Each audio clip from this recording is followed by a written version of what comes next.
So, Arcane just wrapped up. You go. Take it. I know you need it. Um, but basically, I just wanted to give my thoughts about it. When the first act of Season 2 came out, I watched that, and then I proceeded to go back and rewatch all of Season 1, which I had watched last, I want to say January or early 2024 was my first introduction to it. My brother showed it to me, and I liked it, but I wasn't really like super heavy into it. It didn't really want to make me play League at all. I know that's what the main point of the show is it's a marketing stunt to get people to play their games. But I thought it was a great show, but I didn't like buy into it or anything. Then on my rewatch, like everything kind of clicked. Everything kind of set into place in my brain, and I really enjoyed it. It changed a lot of the characters' perspectives for me. On my first watch, I wasn't a huge fan of Jace. I just thought, I kind of thought he was just egotistical and he just didn't really think for himself. But on my rewatch, I was like, really, like, I liked him a lot. It changed my opinion about him, and just like all of the characters in Season 1 and Season 2 are just amazing. They do such a great job with like every single thing that they do with those characters. But yeah, Season 2, holy crap, I can see how a lot of people would be upset. The finale, at least, I wish they did some things differently, but all in all, I think they did a really good job of closing the book on a lot of those stories. I know people wish that they got more and we had like more filler, I guess. I know a lot of people's issue with Arcane is the lack of filler, and that it's pretty much just like arc after story beat after story beat, and I felt like they did what they needed to. They accomplished everything they wanted to, so no complaints from me. Just thinking of things right now off the top of my head, I knew Jace was right the whole time.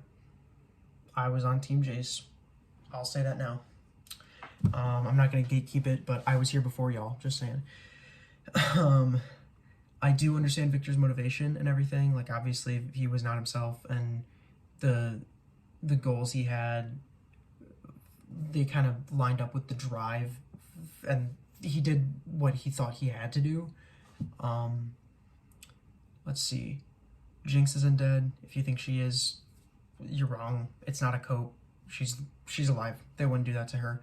They literally purposefully showed Caitlyn looking at the schematics of the hex gates, and they zoomed in on the air ducts. They would not do that if they were like, oh, she's dead. We'll make you think she's alive, but no, she's dead. They wouldn't do that. They're not going to kill off Jinx. At least not like that. Maybe eventually down the line they will. But